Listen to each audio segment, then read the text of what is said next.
So crazy. Welcome, you all. Thank you so much, Glow Nation, for coming through tonight. Sorry, I am running just a tad bit behind.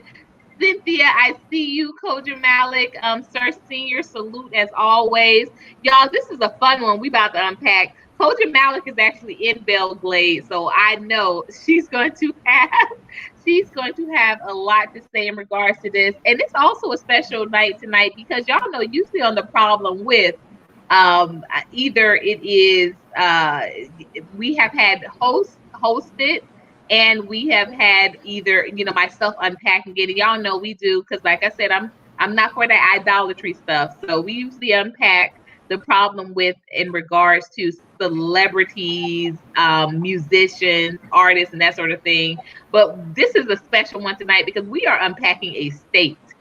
We have not done this as of yet. We've unpacked political figures, we've unpacked musicians and celebrities, but we haven't unpacked states. And we are doing it with a special co-host tonight, a guest host. By the way, hello, Crowned in Beauty. Hello, beautiful. Happy belated birthday to. Happy birthday to you. All right, got a little King holiday music going on there. Y'all, I'm still in the vibe. I'm still in the spirit. Y'all know my son's birthday was Saturday, so I'm still in. We're still celebrating. So we have a special co-host that is going to be unpacking the problem with Florida with me. I'm going to let her introduce herself as well. Crowned in Beauty said Florida is just wretched. We're gonna talk about it. We gonna definitely talk about it. Okay, so Shelley Speaks Truth. Tell us, introduce yourself to Glow Nation. I had the incredible opportunity of being a guest host also on Shelley Speaks Truth channel about 2 weeks ago. So I suggest everyone, anyone that has a torch, which I believe everyone does that's in the room right now, if you have a torch, please go ahead and drop Shelley Speaks Truth link in the chat. So if you are not subscribed to her channel, please do. It is a very fun, interactive, but just a really intellectually engaging with conversational type of channel. So if you enjoy that type of content, y'all know I do. Please make sure that you do go and follow. But I'm going to put myself on mute. I'm going to allow her to introduce herself to you all. And then we are going to get glowing and get started with unpacking the problem with Florida. Hey, Glow Nation. I'm Shelley Speaks Truth, and I do host a live show on Sundays at 5 p.m. As Courtney was saying, the show is basically a show where we tackle an array of topics. On Sundays, it is basically dealing with our community, obviously the Black community. And what I try to do on this show is I try to bring enlightenment to our community and try to just get us to think outside of the box and think about things that we normally may not be thinking about. So again, that is Shelley Speaks Truth. It premieres every Sunday at 5.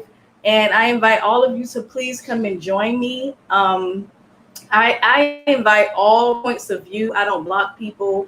I allow everyone to speak their mind and just have a different opinion. And come and join us and let's build together.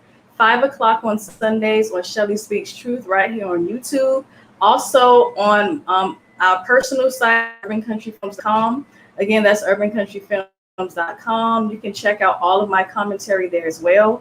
So I do invite everybody to come on over and join me and let's build together.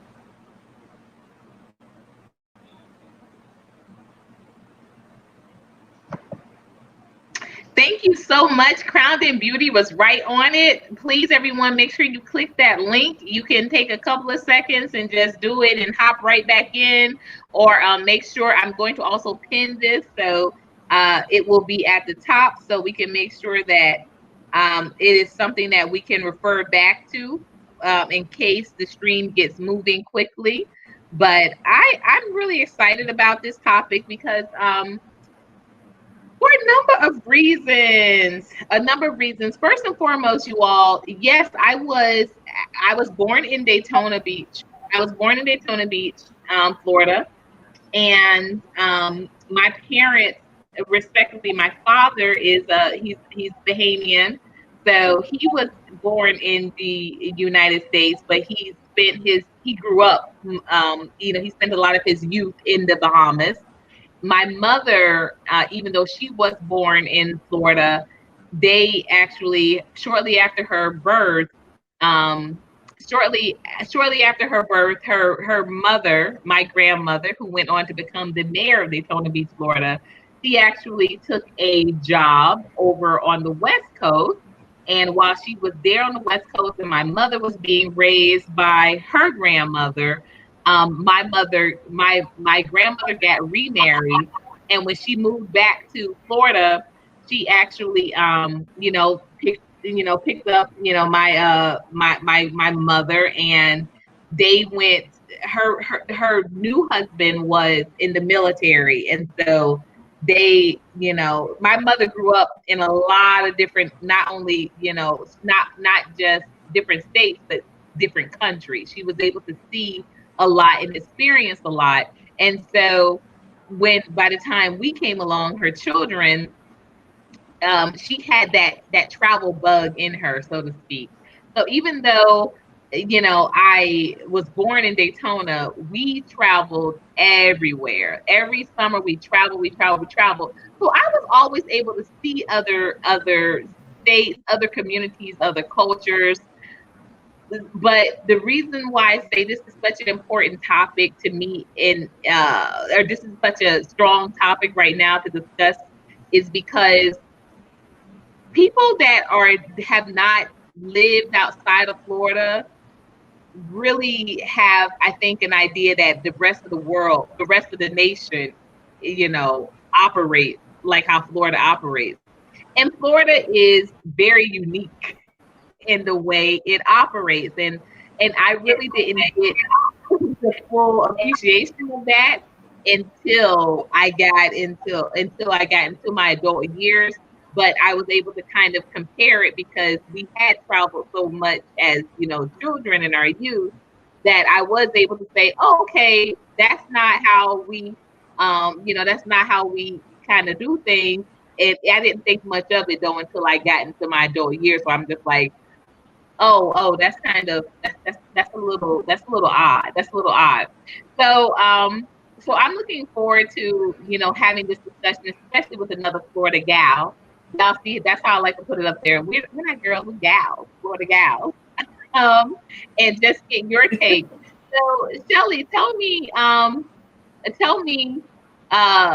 you know, what does the Florida, when someone says Florida experience, what does that mean to you?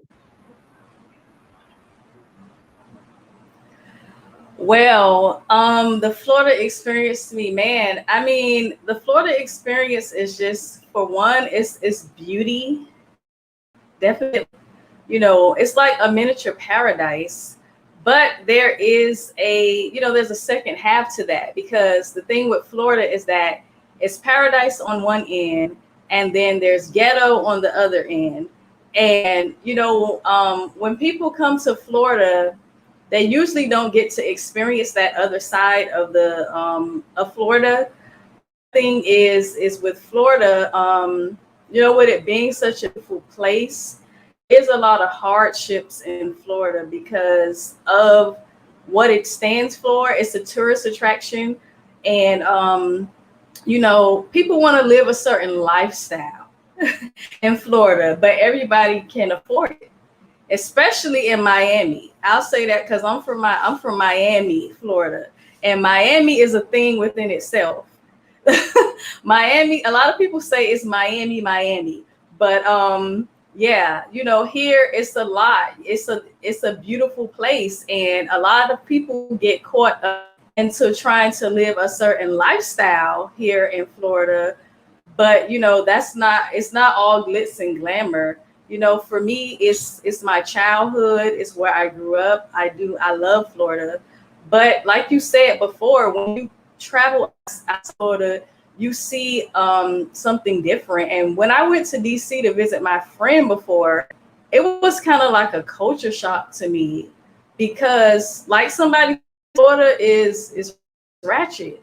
It's ratchet. So when I went to DC, I seen like all these professional Black people, and not that we don't have that here in Florida, but it was just a different scene. And I was like, oh my God, like it was beautiful You to got to me. speak on it. And Florida, like, it's my home. Mhm. Absolutely. I said you better speak on it. No, it's true.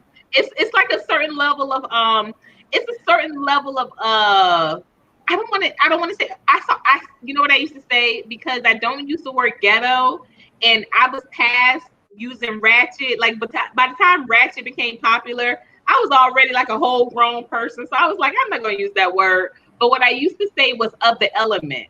There is a of the element culture in Florida that is absolutely, it's like no place I've ever lived. And I've lived a lot of places. I've lived, of course, Atlanta, Philadelphia, Arizona, Tempe, Arizona, Virginia, Charlotte. I'm telling you, the level of the element, it's like it's almost like it's unapologetically tacky. And it's just like it's the way it's kind of projected as though, what's wrong with you? And I'm like, wow. And I never knew what that was until I lived so other places as an adult. As an adult, I was like, okay, I wasn't odd to think, well, that ain't cute, like flip flops, and that, like, that's not dressing, like that's not fly. Mhm. Um, Being and people get on me too with this, because I spent a big part of my adult life in Philadelphia. So I like to say this. I like to say I was born in Florida, but Philadelphia raised me. And so to me, professionals, yeah, like what you said, what you saw in DC, professionals came out with the suits, with the wingtips, with the Oxfords, that's what professionals look like. And it was like a real, like you said, a Mhm. culture shock when I returned back to, because I didn't grow up in Miami. I was born, like I said, in Daytona, and my idea of Florida was not Miami. And so when I returned to Florida and I moved to Miami, that was like, when you're talking about, okay, a meeting starting at 10 and everyone is coming in, and I'm talking about, this would be political figures and directors of centers, is they're rolling in at 10:30, 10:45, and you're like, that's not professional. Like, what is that? What is that? And they're like, oh, well, everybody does this, and they would say, oh, it's CP time, and I'm like, no, like, literally in Philadelphia, if you are 5 minutes late, like, I was actually reprimanded on a job because I showed up before the director. And the director said that was a form of insubordination, because I was basically trying to make her look bad by showing up on early. So, and this was Florida, but like I said, in other places, I mean, in Philly, in Virginia, even in Atlanta, you're like, okay, if it starts at 10, you're expected to be there a little ahead of time, like, that's expected. So, hello, Steve. We here. Steve, we here is here in Atlanta, and so he's local. So definitely. So I cut you off a little bit, but definitely let me hear more of that, because again, it's good to know that I'm not isolated in my thoughts, but at the same time, where does that come from? Why do you think there is such a lack of, you know what I mean? Why is there such a lack? Let's get into it. We unpacking tonight. It's the environment. It's the environment. It's the environment. It's the land. Like you said, you liken it to an island. Clubs everywhere, the beach. It's a very laid back environment. But to credit, what I will say is Florida is a hustle state. You're gonna see people hustling on every corner in Florida, especially in Miami. It's really a get up and get it state. It's just an unorthodox way of getting up and get. But yeah, it's a beautiful place, and I think a lot of that lacks and kind of just go with the flow is because of the environment, and it comes across as tacky to people that's not familiar with the culture. And like I said, it's his own thing, it's his own place. Even Charlemagne says it all the time. Florida is ranking high on his crazy list. It's a fun place. I will say that. But I often do talk about how in a certain to a certain extent we gotta get it together here, because when you go to other places, a lot of stuff that flies here, it's not gonna fly. It's not gonna fly at all. Even down to what you see, especially in Miami, with a lot of jobs. Somebody told me before, they were like, up here, if you're a person who is a Latin person, you better know how to speak some English. Because we don't do that Spanish thing up here with Latin people, where like you're going to go to a job and you can't get it if you don't speak Spanish, which we see that a lot here, especially in South Florida, where there's jobs where if you don't speak Spanish, if you're not bilingual, you're probably not getting that job. It was a big thing in DC where, my friend told me, they don't do that up here. If you're a Spanish speaking person, you better know how to speak English or you're not getting that job. So Miami is just a different thing. Florida in general is just a different thing. It is what it is. I hope we get there soon so we can catch up with the rest of the country. But I think it's really important. We're gonna get there.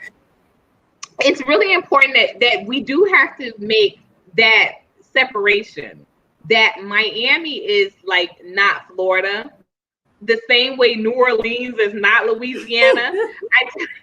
It really isn't. I used to tell my ex-husband all the time, because he's from New Orleans, and I would be like, yeah, we're going to, my sister went to Dillard University, which is in Metairie, and I was like, yeah, well, my sister, she's like is really New Orleans, because she's like, she's been at school and she stayed after school was over.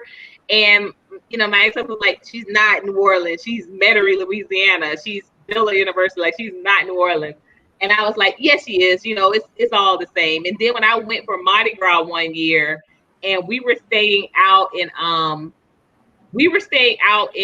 oh my gosh, I think it was called Snellville, Louisiana. And I was like, why can't I hear the French quarters? And it was all of this. It was massive plantations. I mean, places in Louisiana where cotton is still absolutely growing. Like, you look over and you're like, what do I see? People out there picking cotton, like it was scary. And they were like, yeah, well, this not every place in Louisiana is New Orleans. New Orleans is New Orleans. And I was like, this is like what my husband was talking about. And so definitely it is important to qualify your statement by saying Miami is not Florida, as well as it is. Miami operates the same way kind of people think of Atlanta being a state and not a city in Georgia. Miami kind of operates like it's its own state or its own collection of islands apart from Florida. That was the biggest culture shock for me to get over. That I was just like, well, this wasn't. I was just like, I've always considered myself. I've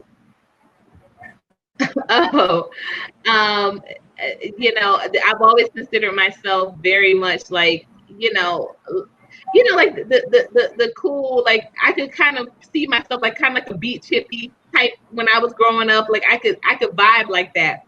But in Miami, there is that's not a real place of comfort. Like you said, it's a very hustle, a very kind of grind mode. I remember when when we first moved to Miami, we were staying actually in Little Haiti, right around the corner from Chef Creole. Y'all, I'm telling y'all, I used to not eat during the week so I could get that Chef Creole Oh, on the weekend. What wow. you say, baby? What you say? Yeah, that's And Miami. That's that was, Miami right there. we were staying with my uncle, and that's where he stayed, and so we were living with him. And I remember, so my uncle and I, we would go work out at Jackson Hospital together. He was a professor at and so he had really good like gym memberships or what have you. So we would go work out at Jackson Hospital, had this really nice health and wellness fitness center or what have you. And we would go work out in the morning really early. My ex-husband would stay home with the babies, and me and my uncle would go work out. And so my uncle, I'm a cat girl, y'all. I'm not a dog girl. I'm a cat girl. So I had a cat at the time, and my uncle did not allow the cat in his house. So we kept the cat in a little carrier outside underneath the carport. And so one morning, I remember we went out for, our workout. We went to the gym, and, I saw my cat. I fed, put a little bowl in there, fed him. Don't you know, by the time we came back from the gym, they had stolen the cat carrier. Not the cat, though. The cat carrier was gone. And I said, it was so funny to me because the cat was like just sitting there, like, I don't know what the heck happened. I don't know what to tell you. I'm just here. But the cat carrier was gone. But I think that it was a welcome kind of to Miami, kind of like that was my welcome to Miami moment where I kind of realized that the grind was different here. Like they were the type that it was almost like a what do they call it? Like it's with honor amongst thieves. Like they didn't take the cat and kill the cat and da da da da. No, they took what they needed. They took the carrier and they left my baby, my cat. So excuse me, Snuggles. Cats are not I'm gonna block you if you keep talking nonsense about these cats. So like you said, that would it's a different scene, a different scenario. It's definitely a hustle type like grind mode, but all the time. So tell me this. When you hear people talk about Florida being ratchet, or what does Charlamagne say? Like he always says, like something about it's got it. What? No, it's Lovely T. Lovely T talks about crazy Florida or something. She says, um,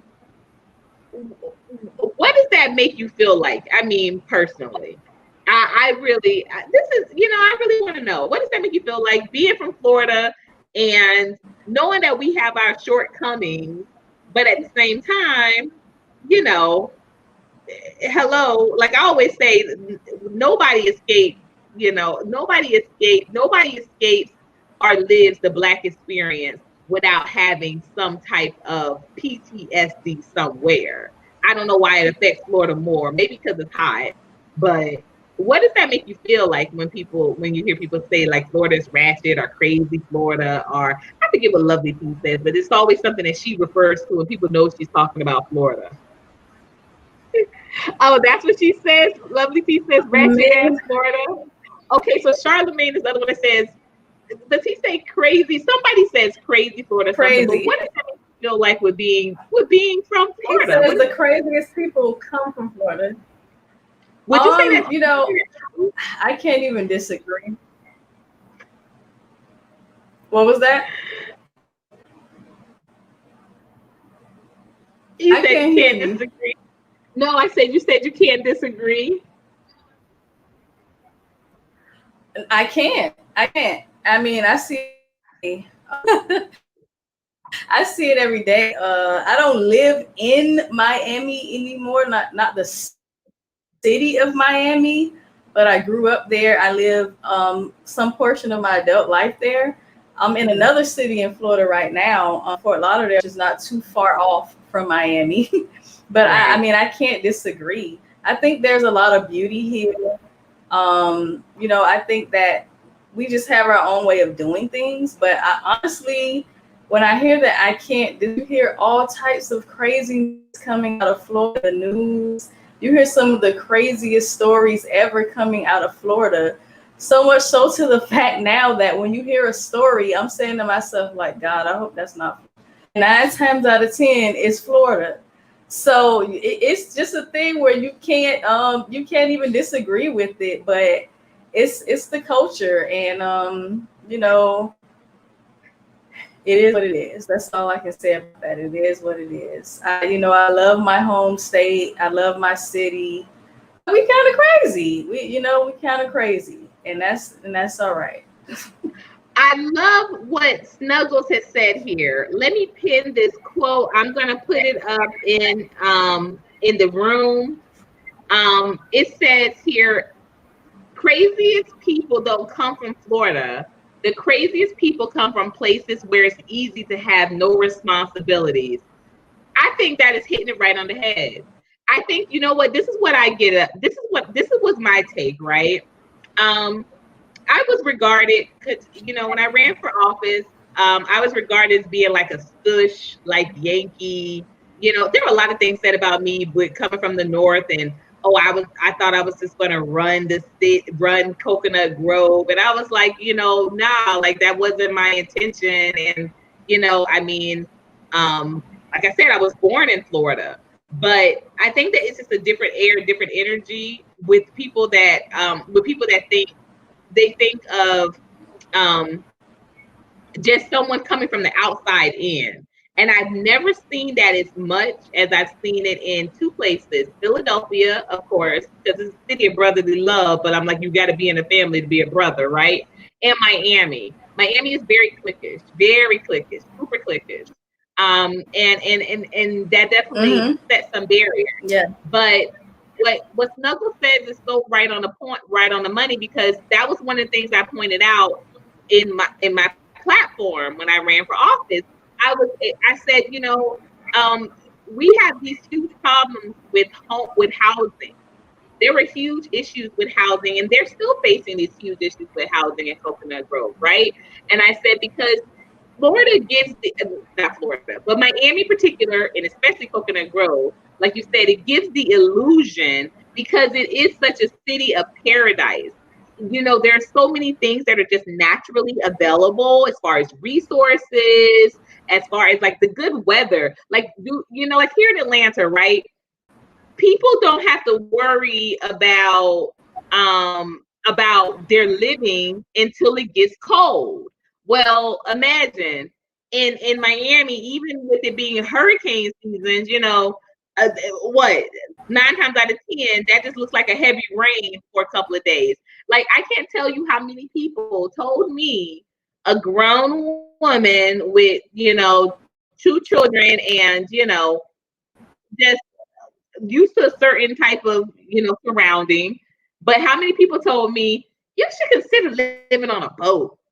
Living on a boat would be a good idea. You wouldn't have to pay no rent, no overhead, da da da. You could dock every morning to take the children to school.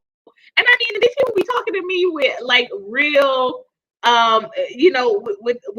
with real sincerity. And I think that is because, like I said, it gives an illusion of comfort because it is such a place of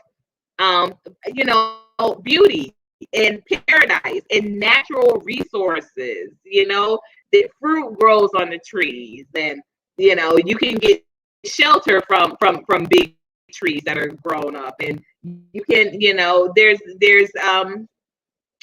with the celebrities, celebrities coming into town, and you may I knew a girl that for a certain amount of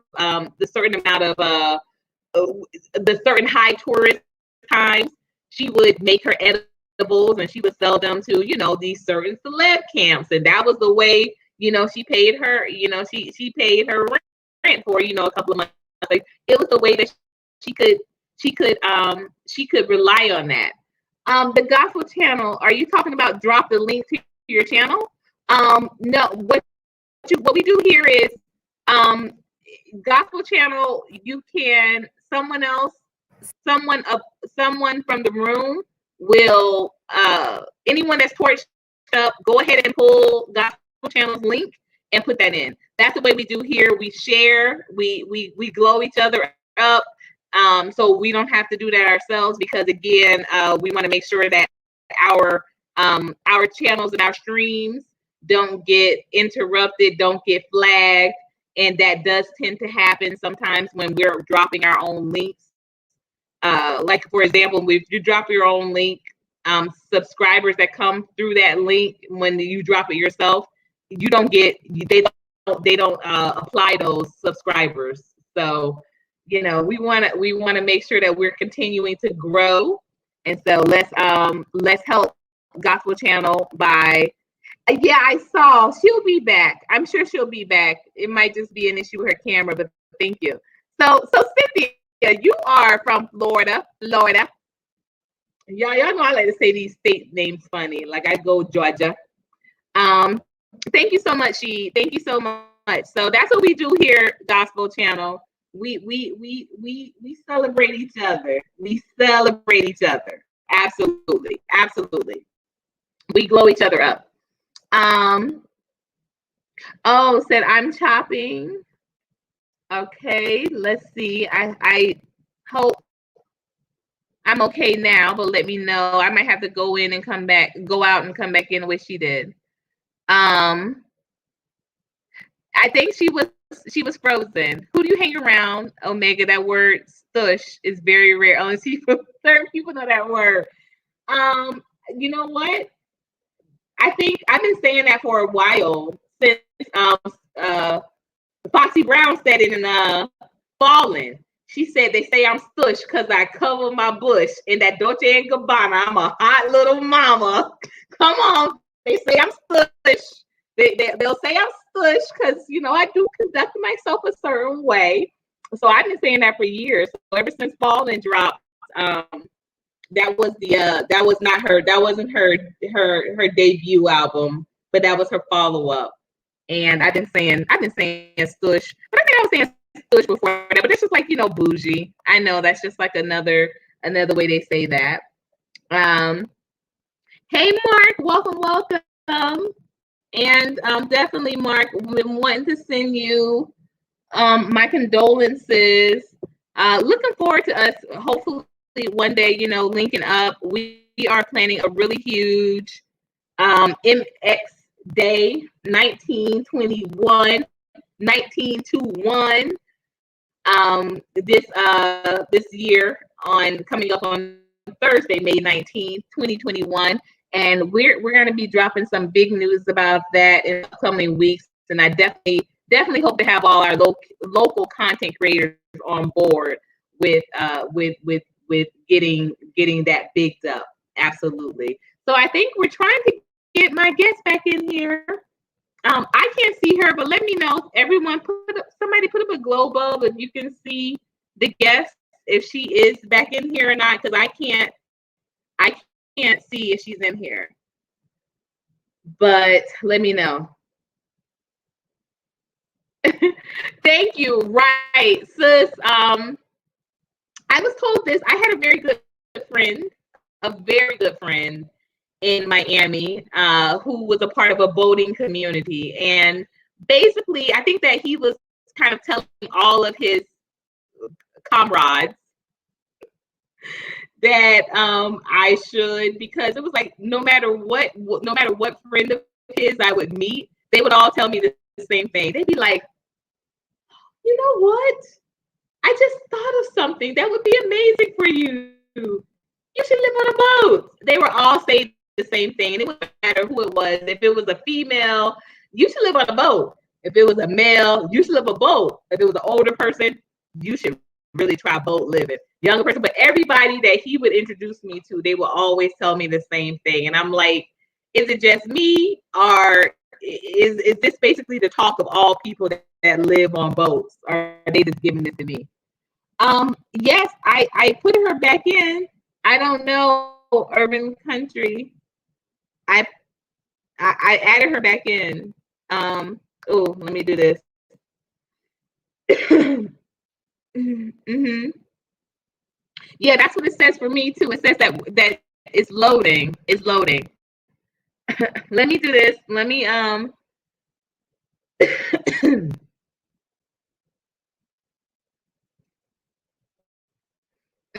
have who me or the guest?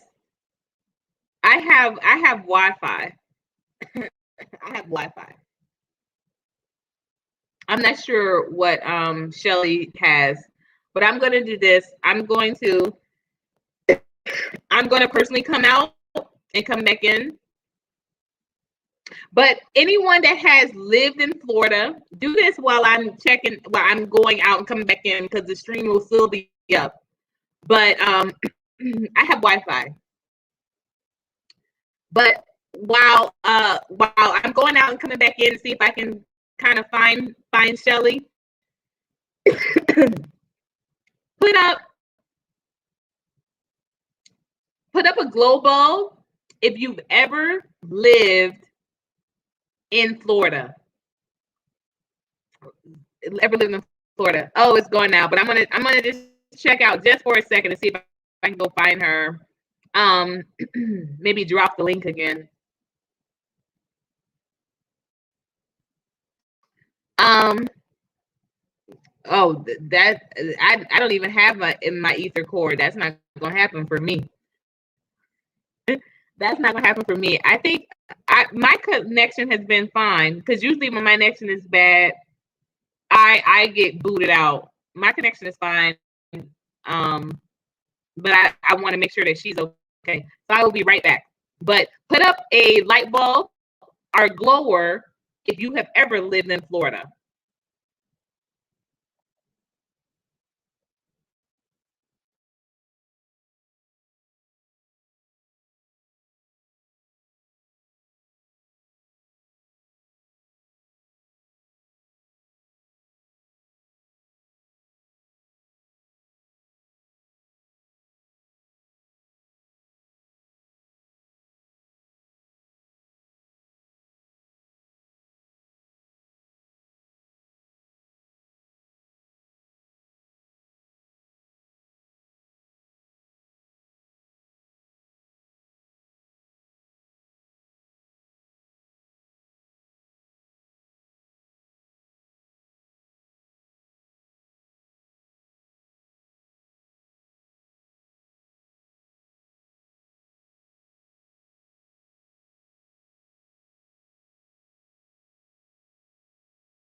All right. I am sorry about that. Let me turn down. 1 minute.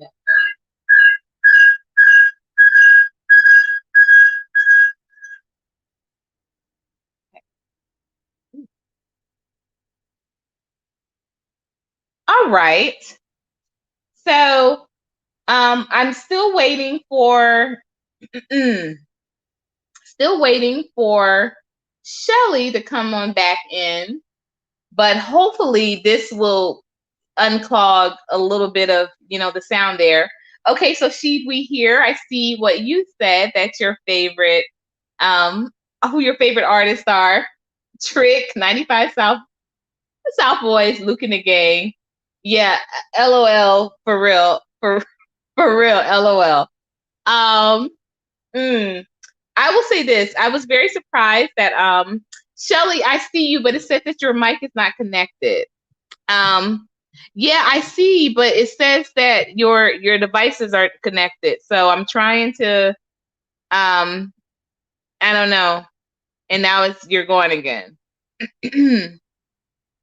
um, would it be easier for me to drop the link in the room for you to connect that way?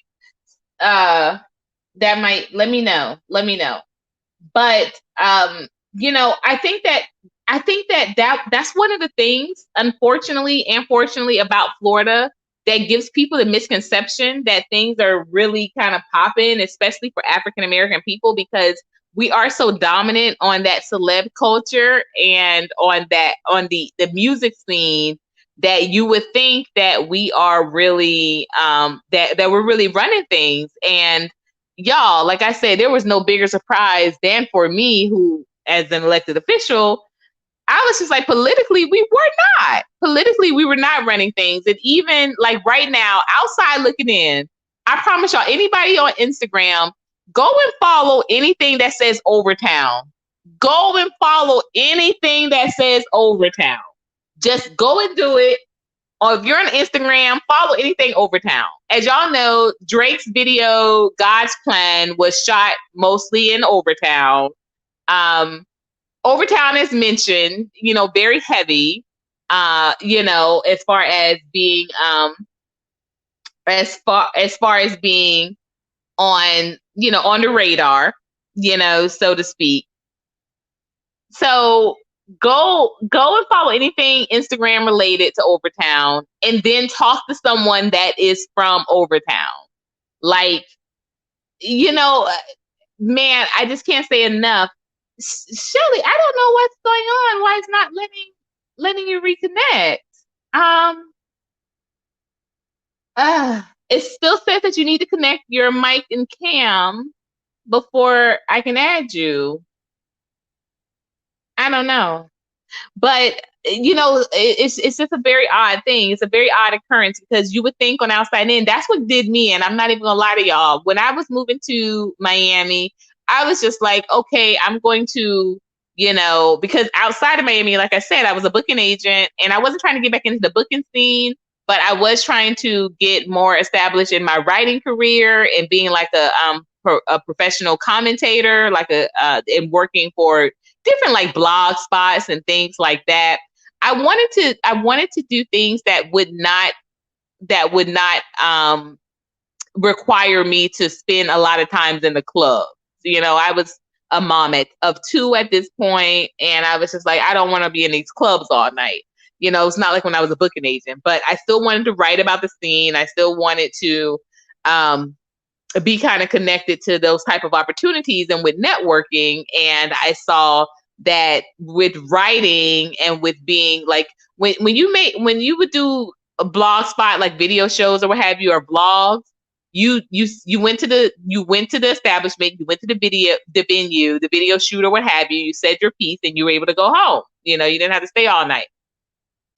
And so that's what I wanted to kind of get into doing. And then when I got to Miami, and it was just like, it was like, everything was really, really led with who you're willing to go to bed with.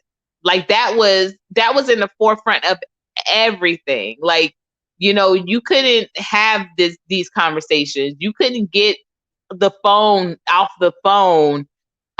You couldn't get access to any of these spots without, committing to or without have already sleeping with someone. And I promise you, that was not something that I was as I guess just aware of, honestly, the 10 years prior that I was in Philadelphia. Like, I literally front, I wrote cover stories for magazines and would get a check in the mail. Never met the editor, never met the publisher, but turn into work, got the photos done, a check comes in the mail, tickets come booked, and you fly out and you go cover the story, and I go back home. And that's the way I did it. In Miami, it was like, you couldn't do anything. You couldn't do anything related to any type of artist or any type of celebs or anything unless you were laying down. And I mean that it was for anything. And that just like really kind of blew my mind. And I really didn't understand it, because I was just like, it was like pussy was currency. It really was. It really is. It really is. And it really started to deter me from the entire scene. So for years, I didn't book. Like, I think the last thing I did was the first my first year in, I didn't book any artists, but what I did was like I said, I had just published a book, and I organized like a little book tour, and I put a couple of things together for a local library. Like, that was as extensive as I got when I moved to Miami. But as far as like, concerts and stuff like that, like, I never did anything like that once I got to Miami, because uh any type of access had to come with the laydown. And it was not something that I was like, it's not even necessary, so why are we doing that? um wow. Yeah, I don't know. It still says, for me, it's still saying devices are not connected. I am so sorry, but don't worry. I mean, this is not. We're sisters. We're gonna continue to build and connect any way we can. It's still just saying that the devices are not connected. Hmm, I don't know, but and I think also too, another issue that I have major with Florida, and this is Florida in a whole. And even though my grandmother was the mayor of Daytona Beach, of one of its most popular cities, and I definitely have an affection, and we see Tampa Bay is going back to the Super Bowl this year, and the Super Bowl is back in Florida this year, which is very interesting, very interesting. I have love for Florida, and just the tenacity, the kind of the shake it off that they definitely, they're a state that endures. But one of the issues that I have with Florida in its totality is how it does politics. And that's another, as Shelley Speaks Truth said it so fluidly, and so with such an impactful statement about Miami just being different from Florida. The politics in Miami are just totally different from any place that you probably have lived if you've lived outside of Miami, and definitely different from politics in Florida, or politics nationwide speaking. It's a total difference of how they approach things.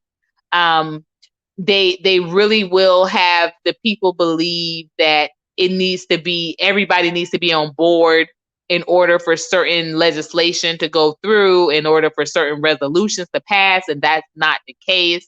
Minorities have always led the majority. It's never happened the other way around. But it's just very odd and interesting that when you want to get something to be a go or greenlit in Miami, um, And in different communities in Florida, they would be like, oh, all of the community needs to be on board with this, and all the city needs to be on board with this. And, we can't have a Juneteenth parade unless all of Broward approves. And that's just not the case. That's just not the case.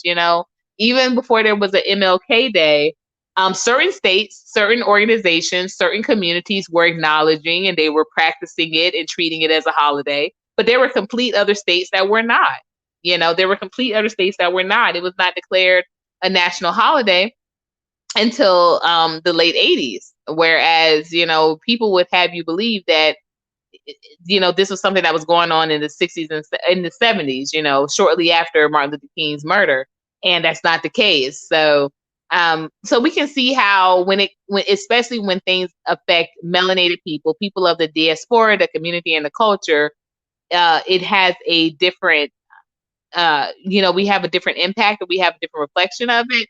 But it's something about Miami. It's like that movie with There's Something About Mary. There's something about Miami that makes you look at things through a whole nother microscope. You look at finances through a different microscope in Miami. You look at politics through a different microscope. You look at race relations through a microscope in Miami.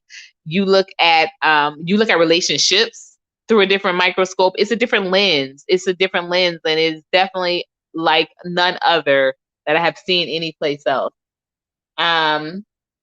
So I do apologize that we have been unable to get our girl Shelley back in, but you all please make sure you subscribe to her channel. She does awesome. She does awesome. And thank you so much, Crown and Beauty, for also holding it down. This is the Gospel Channels link, and then I'm going to pin Shelley's link in just a couple of seconds. I have to scroll a little further up to grab that. But please make sure you are definitely checking out her channel as well, and subscribing. She does a show on Sundays at 5 o'clock. And again, I was a guest. I was humbled to be a guest on this show about is the family structure decaying in our communities. And it was a really good conversation, really good engaging, opportunity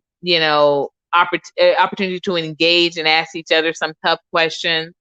So I'm going to definitely schedule another live with the Shelley Speaks Truth and Urban Country Films. They have been awesome. I don't know what happened tonight, but this is okay. So let's do this. If anybody would like to, we'll hang out for another 30 minutes or so. If anyone would like to come on board, I'm going to drop the link and we can discuss, what are some problems. If you visited Florida, I know you said you have a sheet we hear a lot or often. Snuggles, if you are still in the room as well, I know you can add, your 2 cents also about Florida. Please, if anybody would like to weigh in, we're going to hang out for about another 30 minutes or so. And then I'm going to try to, first of all, go figure out when we can set up for another live with Shelley. And we can go ahead and get that organized immediately and figure out where she's at and what happened. And I might come back on because there are some things that I really wanted to talk about, you all, that just don't have anything to do with Florida. Interestingly or oddly enough, just some real craziness that's going down that I really want to talk about. Now, I did want to talk about this in regards to Florida, this legislation that Ron DeSantis is pushing forward. I'm sure if you all are politically inclined, which it seems like everybody is these first few days of, the office of the new administration, right, of the Biden-Harris movement or the Biden-Harris era, so to speak. We kind of do have our eyes a little bit open on politics right now. I want to know if anybody is aware of the legislation that Ron DeSantis is about to move into execution, or is about to move into order, and it is regarding organizing, rallying, and groups. And, a lot of people are saying that this is a direct insult or a direct threat to particularly Black organized groups. So kind of like, an effort to preempt a militia. Let's say, I say, guys, think beyond BLM, because I promise y'all, BLM is no real threat to nobody. It really isn't. They are working very much in cahoots already with the powers that be, or the PTB. But who they really are trying to have preemptive strikes against are groups like the NFAC and your local militia or gun clubs. I mark my words. That's who they're really trying to make sure they are, that they are ahead of in regards to this. So, Snuggles, when you say you ladies created history, are you talking about with putting Harris into office? With putting Kamala into office? Is that the history that we're speaking of? Please let me know, because I'm uncertain. So again, the link is dropped if anybody does want to join on and discuss the problem with Florida. Because I tell you, like I said, it's something that you really can't appreciate until you live outside of Florida. But once you see it, you can't unsee it, and you really don't understand what happens and where it comes from. Because especially if you were raised in a certain with a certain understanding or appreciation for conduct, right? And you're told again and again and again that, oh, where are you from? That's what we do here. And I can't tell you how many times I was told that, and I'm like, was I was born in Florida, like, oh, you so stush and you must be from here or there, or, everywhere else. They're trying to pin on me.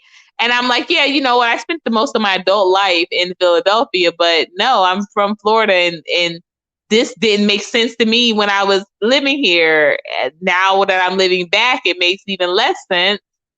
But I do think that there is a way of interaction that is really, I want to say that it's really putting up barriers in between different cultures, especially in Miami. And it's unnecessary because y'all, we're brown, we're Black, and it's no reason to put up these barriers, but it definitely is. And I've been, like I said, accused on several occasions of being stush and being bougie and being thinking that I'm better than anybody else. And I'm like, that's not the case. That's not the case. I'm just, this is just the way, I'm used to going about things, and I'm thinking that that's just the way it is. But I was quickly being schooled on the fact that that's not the case. And it was better to, especially in certain regards, it was better to get along.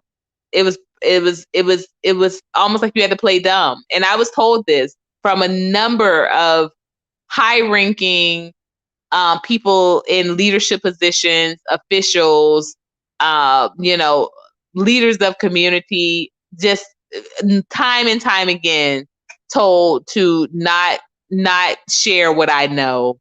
Don't let people know that you know what you know, because they will despise you for it. And this literally only happened in Miami.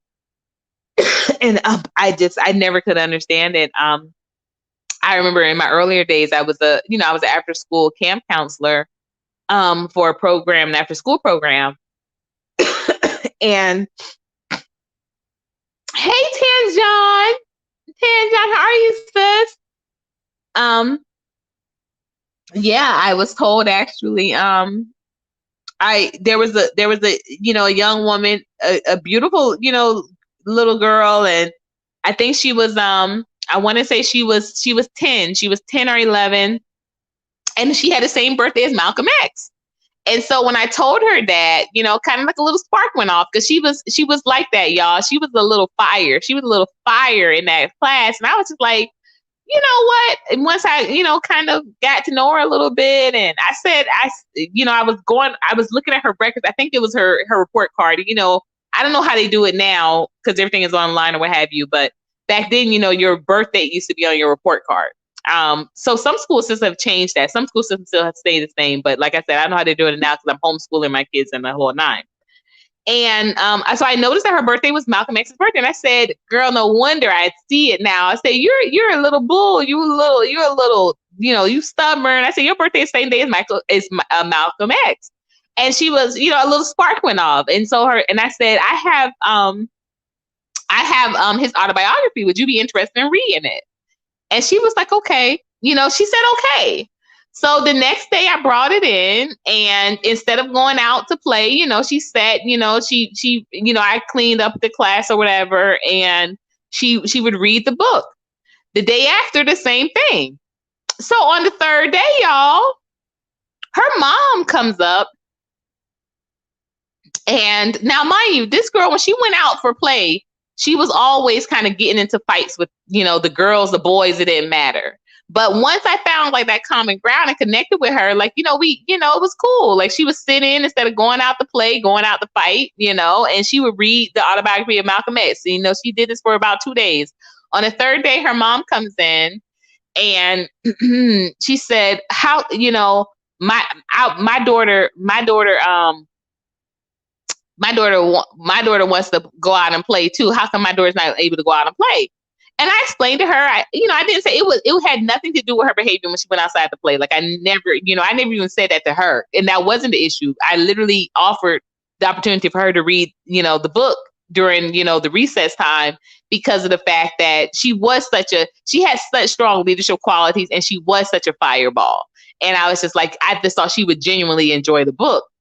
And so when the mom came in and she was upset about the book, I thought it was, she had gotten to a certain part, where, because it does, of course, if anybody's read the autobiography of Malcolm X, you understand that he does talk about his life as a pimp. He does talk about, the fact that, he was dating actually a real, a lesbian woman before he married Betty Shabazz. That was his longest relationship that he had. It was with a girl that was that turned out to be a lesbian.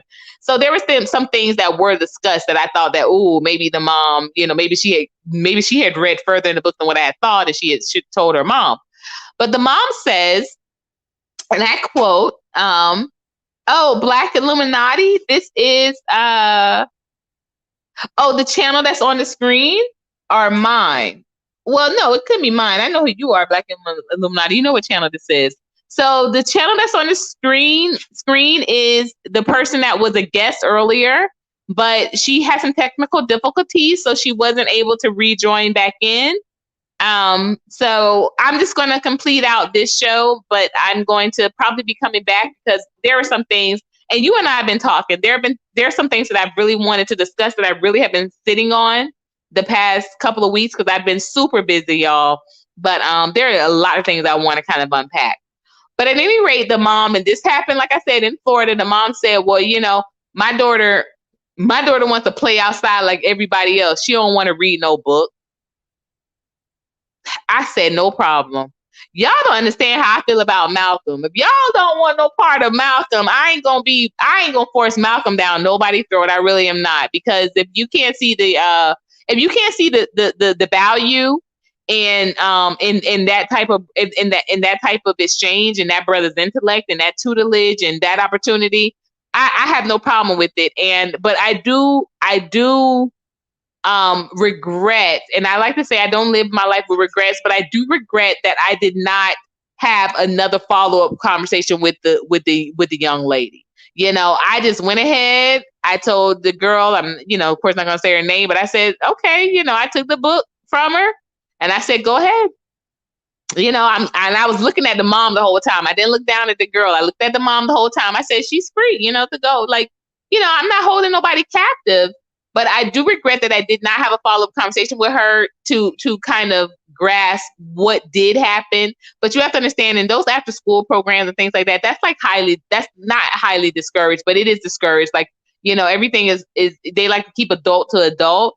But I do kind of want to, I did kind of want to understand, did she feel as though, she couldn't go outside, or did she feel as though, or was this something, because honestly, to be all truthful, I went on to work to be an intake clerk after having this position as a counselor, right?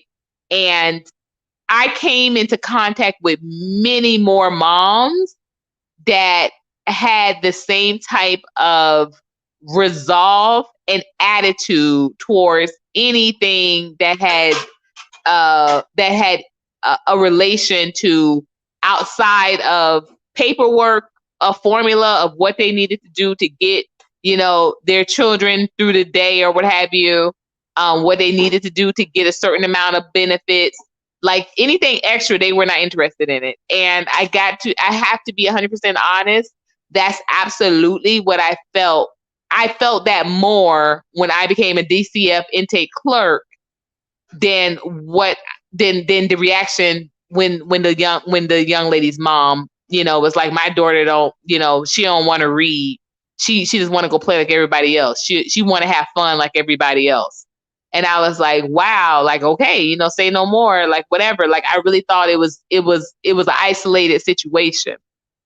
But nah, once I became intake clerk, I saw that many other mothers treated it this way. Oh, got it. No, Chris. Okay, so Chris Courtney, Black Illuminati, that is a channel that me and another guest created in order, because we were going to have like a relationship stream and that sort of thing. So, kind of like when you have the StreamYard service, you can stream on multiple channels. So to take advantage of that, I still utilize that page, but he does not operate it, which is what we were supposed to. He was supposed to operate that channel. That's why it was Chris Courtney. And I'm supposed to operate this channel, which of course is Omega Courtney. But he is a teacher. And once school started, y'all, Chris got MIA. I talk to him every once in a while. I talked to him right before the election, things like that. But we used to talk 2 or 3 times a week. And when school started, that dude got so ghost, I'm not even going to tell y'all. Yes, please do sub it, because I do plan on revitalizing that. I do plan on going ahead and starting up that channel again, putting some energy behind it. It will primarily deal with relationships. I do have someone that I am working on with possibly co-hosting or leading that channel with me, because y'all, I do not want to be streaming and leading all of these channels by myself. I really don't. It is definitely, I have enough of a good time with organizing this one. So I have someone in mind, but I'm not opposed. If anybody wants to kind of, throw some ideas at what that channel can be, let me know. Thank you so much for your sub though in advance, because I know I don't put a lot of energy behind that channel. Like I said, that was supposed to be, owned and operated by him. I was just supposed to kind of just come in and be featured the same way he was featured on mine, but or on this channel, but it did not work out that way. Let's see. Crowned in Beauty says, I'm telling y'all, some parents send their kids to school but still don't want them to learn anything past 1 + 1 and A through Z. And that was Crowned in Beauty. Bing, bing, bing. I promise you that was it. And I can't say it better than that. And it's like, I really regret that I did not have, like I said, another conversation with the young lady, because me and her were super cool. I mean, this girl would fight all the other teachers. She would, not listen to them. But when I would come into that room, when I tell you all, and I would call her a queen, and she would look me in my eyes, And she would say, "I'm sorry, Miss Courtney." And I say, "The queen recognizes the queen." I would tell her that, and she would smile, y'all. She was a tomboy, but I'm telling you, like, she had that little smirk. Beautiful young lady. And she would, when I say a queen recognizes the queen, when I came into the bathroom one time, they had destroyed this bathroom. And I said, I came into that bathroom and she was, throwing some papers, I came to that bathroom and I locked eyes with her. And she looked at the other girl. She said, "Let's clean this up." I said, "A queen recognizes a queen. A queen recognizes a queen." And we just had such a good rapport. And after that, I just stopped really corresponding with her, because I was, I got to be honest. I was really just like, I felt like I was like, did she throw me out there in front of your mom? Girl, you ain't have to do that. Like, I'm not making you. I'm not making you do nothing. Like, I just felt like she had kind of thrown me out there. But then when I started to work for the DCF offices, I understood at that point, maybe it wasn't her that threw me out there. That was that mom that really was like, I just think some parents in general, I think it's just like with Future and Russell Wilson, right? Same thing. Like, this makes people feel as though if you have this teacher that's investing in this type of interest, it makes you feel maybe a little less of a parent. And I think that was the situation. Oh, you said the name has a ring to it, Chris Courtney. Yeah, because his name was Chris. His name is Chris, not was. His name is Chris. My name is Courtney. Y'all, we were going to be doing the dang thing. We literally laid out a whole live stream plan, and just all the schematics for a channel, and it just didn't work out that way. Mm-hmm. Your daughter don't want to read because you ain't set your ass down the road with your daughter. You didn't help her and explore her in some books and expose her to some books. And I think that was the truth. That's the truth, because you know what happens? We spend more time. Teachers will spend more time. And let me tell y'all, I love teachers. Don't get me wrong. But people always ask me, would I go back to teaching? And I say, no, I wouldn't. I'll work in education for the rest of my life. As long as God allows me, I'll work in education and have some type of presence in regards to education and writing curriculum. But going back to teaching is something I'm just not interested in, because y'all, it's just, I just want to say it's a whole lot more crickets than it is straights. My cousin, so on that picture, you all, that has my son on his birthday, the gentleman in green, that is my cousin. He is my first cousin. Huge dude. He was actually supposed to play. He was supposed to go pro and play for the Tampa Bay Buccaneers, but he's a teacher. He's a teacher here in Atlanta. Very good teacher. And even he was just saying, this dude is in his 30s, and he was like, Courtney, like, it's, it definitely, it will burn you out. It will burn you out. And this is someone that played football, y'all, that was supposed to play for pro football and get his head knocked around a little bit, but he was an offensive lineman. So, very, very smart dude, very intellectual. But I was asking him how's everything treating him, and he was just like, yeah, it'll burn you out. It'll burn you out. I kind of had to do a reset, had to, start doing some new grades, new schools, only take certain only take on certain classes, whereas when I first started, it was like, give me any class, I'm good. So yeah, it can be very taxing. So y'all, we're coming up on 9:00. I'm going to do this. If anybody, if y'all are up, I'm going to go live. There are some things that I really want to talk about. Y'all know probably the main thing I'm want to really unpack, y'all, is the sister that got attacked in Harlem. I just can't say enough that this hate against our women, man, we really, This ain't no question of, oh, we got to do better and da da da da. Like, y'all, we need a revolution. Like yesterday. Like, seriously. So I might come back in about an hour to talk a little bit about, male female relationships. But mm-mm. But for right now, the problem, I think one of the major issues, the problems with Florida is that we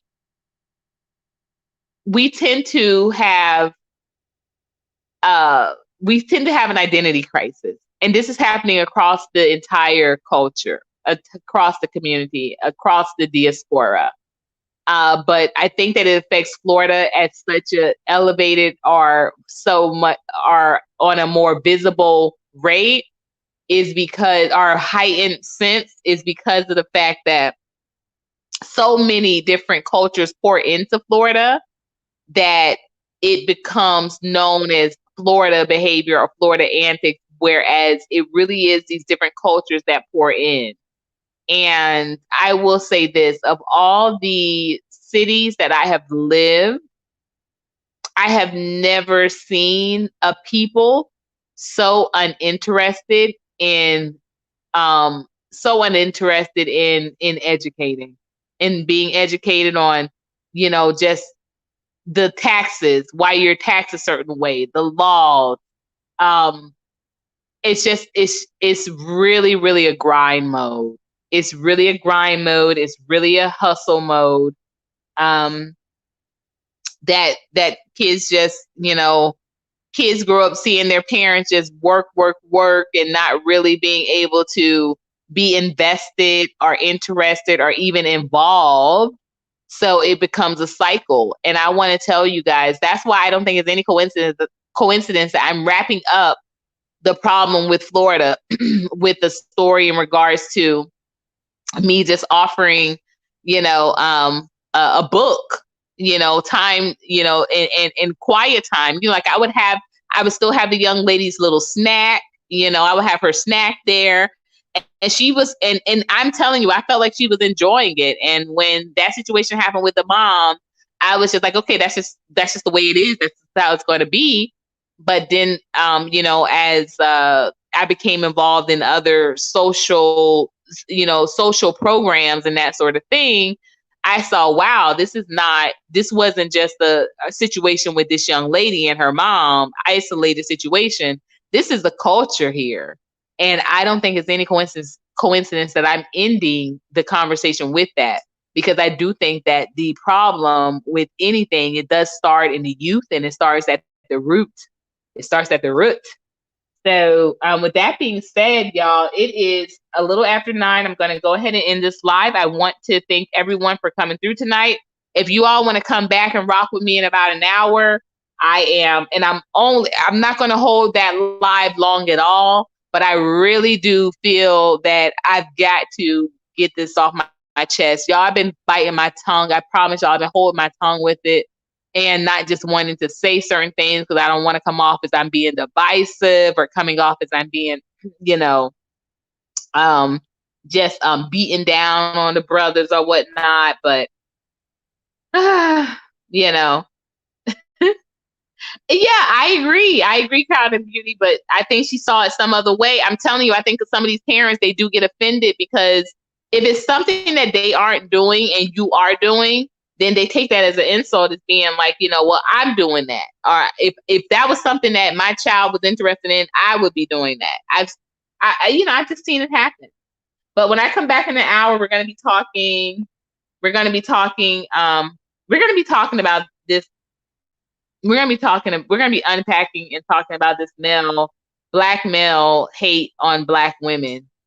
Just like I said, this is not we got to do better situation, y'all. We need a revolution, period. And real solutions, y'all. So meet me back here in about an hour if y'all really want to talk about them, because I do. I honestly do. So with that being said, y'all, I'm going to go ahead and sign off. But until next time, y'all know what to do. And whatever you do, glow up.